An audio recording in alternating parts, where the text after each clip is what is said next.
मैं जानती हूँ कि मुझे पानी भरने नहीं जाना पड़ता, किंतु पानी मेरी प्रजा की बहुत बड़ी समस्या है। घर की महिलाओं को कोसों दूर पानी लेने जाना पड़ता है।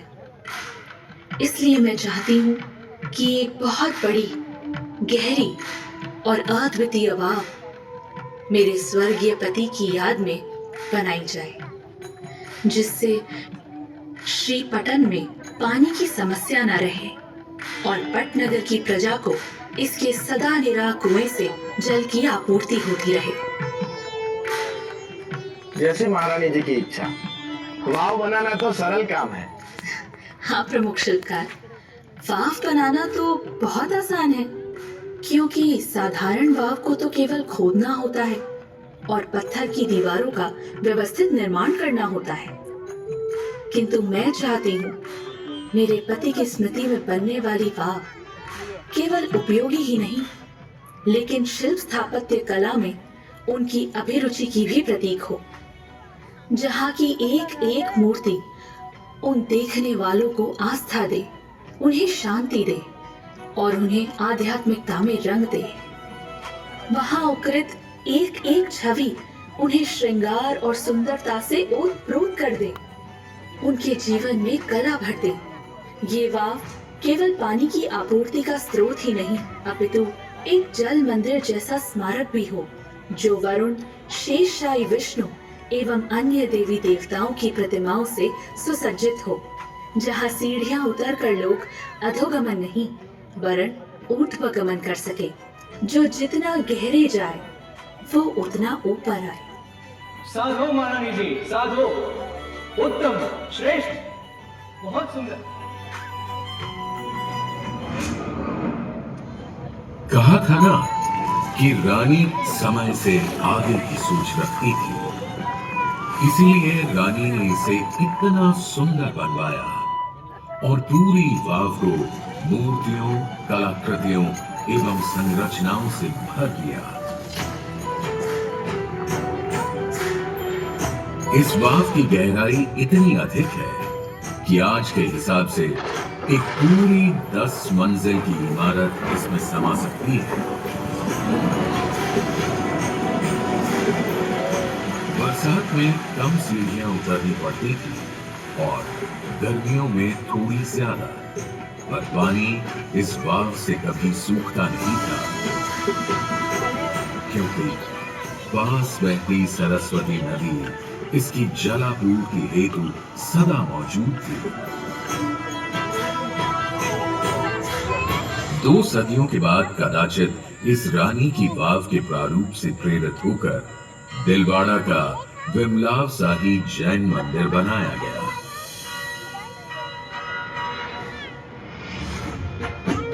पट्टन यानी आज का पाटन तब गुजरात की राजधानी था और उसका एक नाम अनहिलपुर भी था।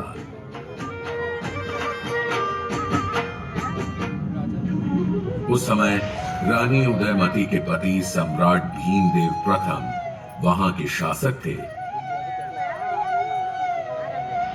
ईस्वी सन 1022 से 1064 तक चले उनके शासन के दौरान गुजरात ने बहुत प्रगति की और विविध निर्माण देखे। मोढेरा का सूर्य मंदिर भी उन्हीं के राज्यकाल में बनाया गया था, किंतु उनका शासनकाल कोई आसान समय नहीं था।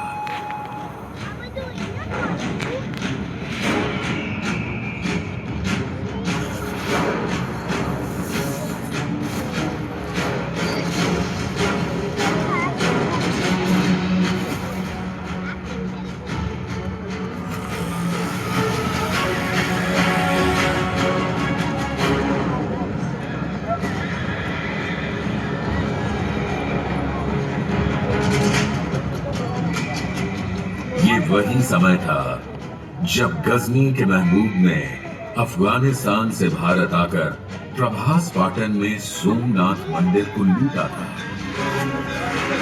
सोमनाथ का पावन भव्य शिव मंदिर न केवल अपने महात्म्य वरन अपने खजाने के लिए भी जाना जाता था। महमूद गजनवी का मन इस मंदिर से सोना चांदी रत्न लूटने भर से नहीं माना और जाते जाते उसने बहुत कुछ ध्वस्त भी कर दिया।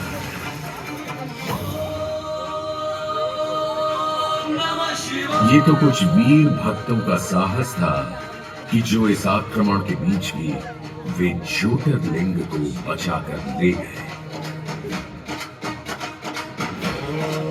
पर राजा भीमदेव कहां मानने वाले थे।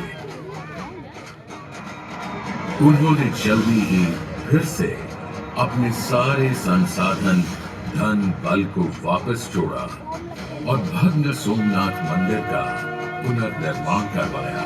सोमनाथ मंदिर?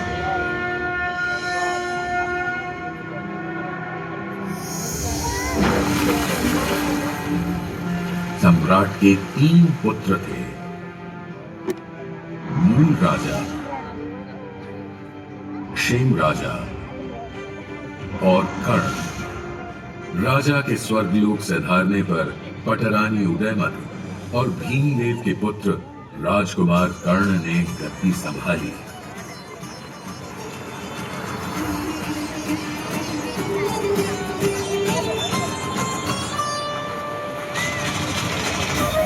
और फिर आसापाली के आसा भील को हराकर कर्णावती नगर की स्थापना की, जो आज अहमदाबाद कहलाता है। राजा भीमदेव और रानी उदयमती ने मिलकर त्रिपुरुष प्रसाद, भीमेश्वर और कई शिव मंदिरों का निर्माण करवाया।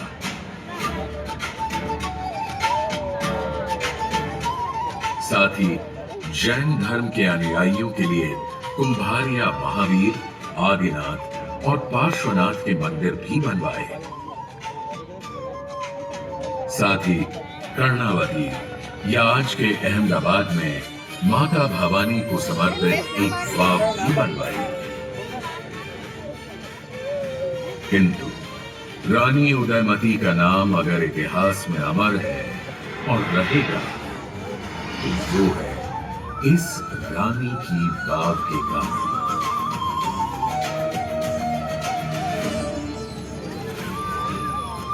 यह वाव 64 मीटर लंबी, 20 मीटर चौड़ी तथा 27 मीटर गहरी है और यह भारत में अपनी तरह की अनूठी वाव है।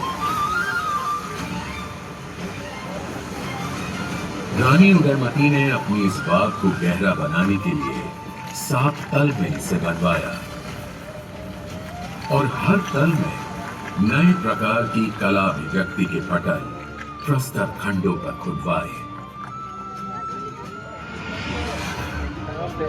कहीं भगवान, देवी देवता, कहीं अवतार, कहीं यक्ष यक्षणिया, कहीं अप्सरा गंधर्व, कहीं पशु पक्षी, कहीं कथा चित्र, कहीं महाकाव्य, कहीं आम नागरिक और कहीं उनकी वेश और केशभूषा।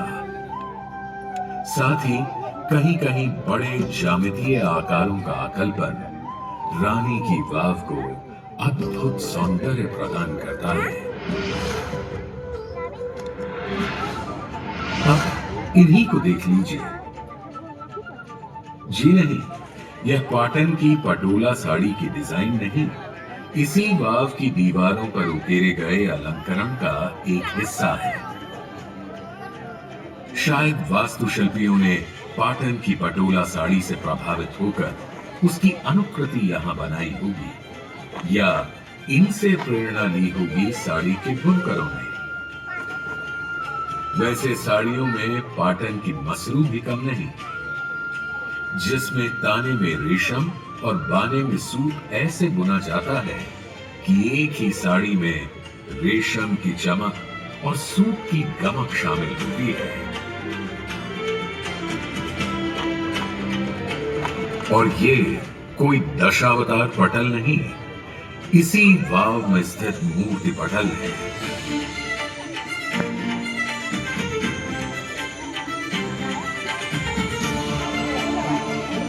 और ये कोई पूजा विग्रह नहीं, इसी स्थान की कुछ प्रतिमाएं हैं। हर स्तर पर परत दर परत बनी है पत्थर पर उकेरी गई 500 से अधिक मूर्तियां। पाटन में भूटिया परिवार के लोग आसपास के तालाबों से मिट्टी लेकर जो दशामा मूर्ति बनाते हैं, शायद वो भी इन्हीं छोटी छोटी मूर्तियों से प्रभावित होंगी।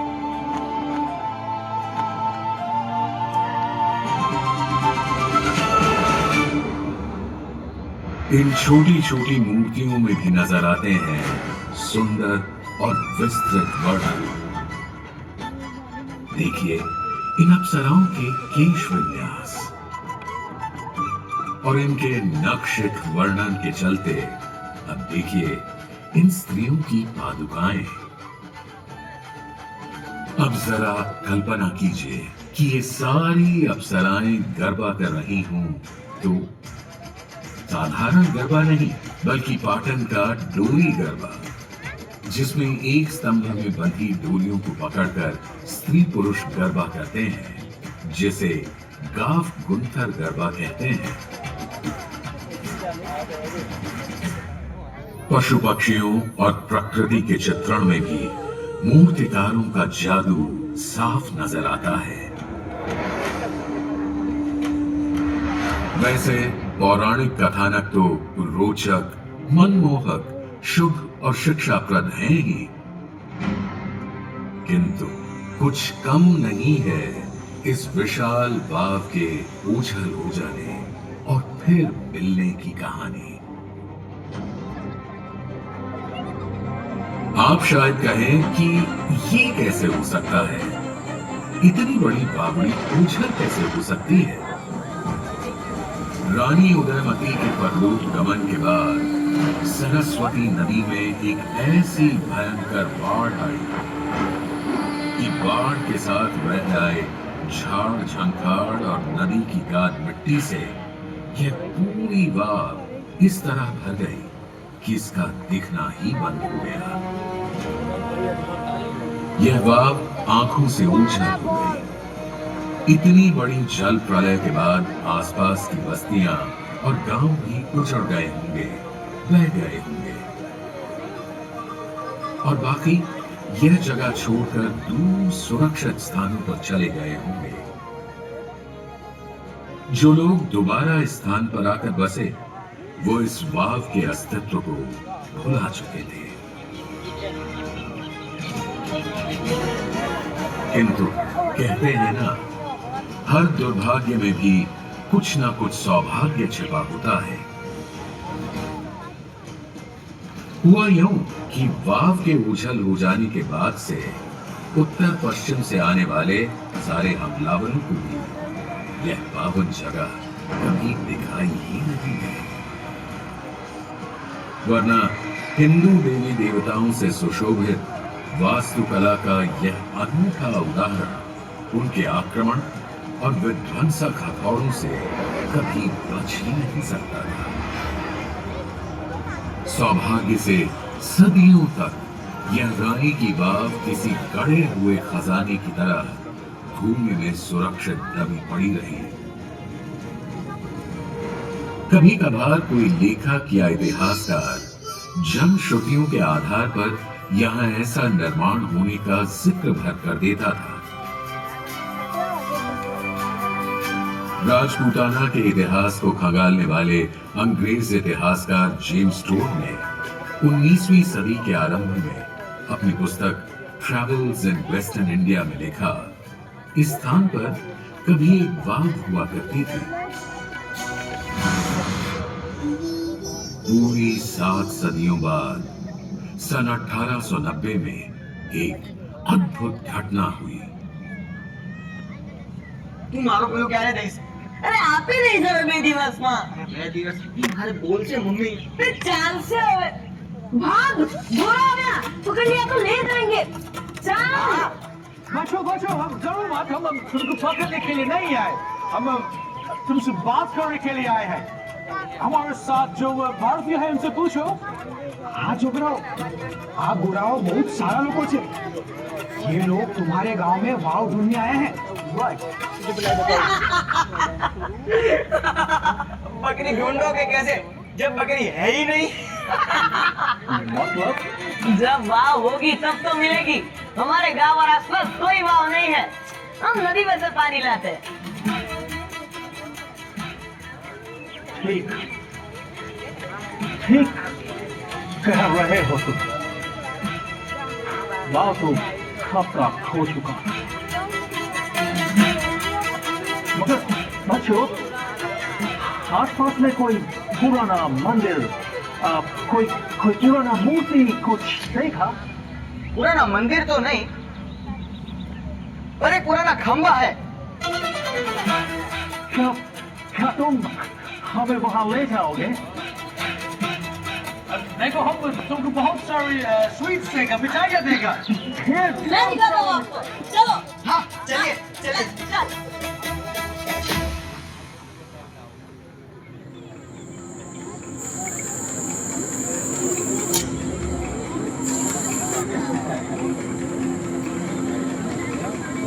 Henry, did you see this? Yes, James. That seems to be a groove to support the rope. There must have been a pond over here. Yes. James' thought was not wrong. That's right. There used to be a water hole here. And this soft earth clearly indicates us there could be a step well or a pond here. That's correct. Gentlemen, आज रात हम लोग tent यहीं पर लगाएंगे और कल से इधर खुदाई शुरू होगी, ओके? Yes sir. इतिहासकार और पुरातत्वविद हेनरी कजिन्स और जेम्स बर्जेस को केवल कुएं के सबसे ऊपर का पानी खींचने का गरारी स्तंभ और कुछ खंभों के हिस्से दिखाई दिए। इन्हें देखकर उन्होंने अनुमान लगाया कि यहाँ अवश्य एक बड़ा सा गड्ढा है, किंतु उसमें क्या है पता लगाने के लिए बहुत गहरे जाना आवश्यक था और उनके पास इसका समय और साधन नहीं थे। अभी रानी की वाव को पहचाने जाने में 50 साल और लगने थे।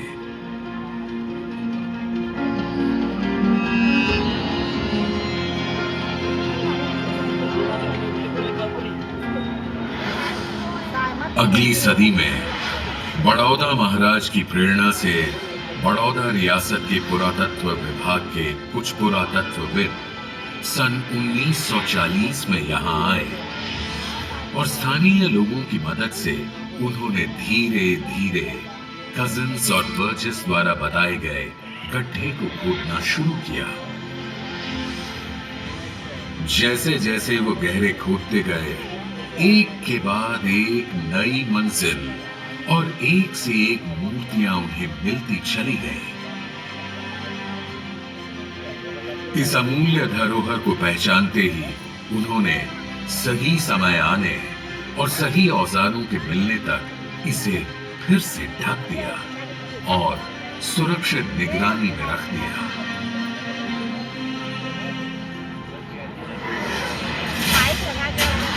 इसके 40 वर्षों बाद इस वाव के भाग्य फिर जागे जब सन 1981 में भारतीय पुरातत्व सर्वेक्षण इस जगह पर विधिवत उत्खनन का काम शुरू किया।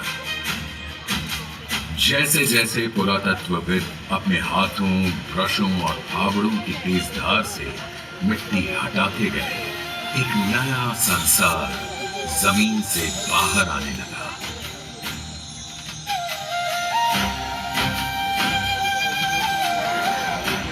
नदी की रेत में सदियों से दबी ये अद्भुत संरचना धरती से ऐसे निकली मानो जैसे आज ही बनी हो। फिर तो जहां आवश्यक था इसका संरक्षण भी एएसआई ने किया। संसार ने आज तक कहीं भी ऐसा तेजोमयी निर्माण नहीं देखा था जो सदियों के बाद भी अपने निर्माण के समय की ताजगी और चमक के साथ उजागर हुआ हो। उत्खनन में रानी उदयमती की एक प्रतिमा भी प्राप्त हुई जिसे सुंदरता के, शुभता के, वास्तुशिल्प और कला के सभी प्रेमी आज भी शीश नवाते हैं।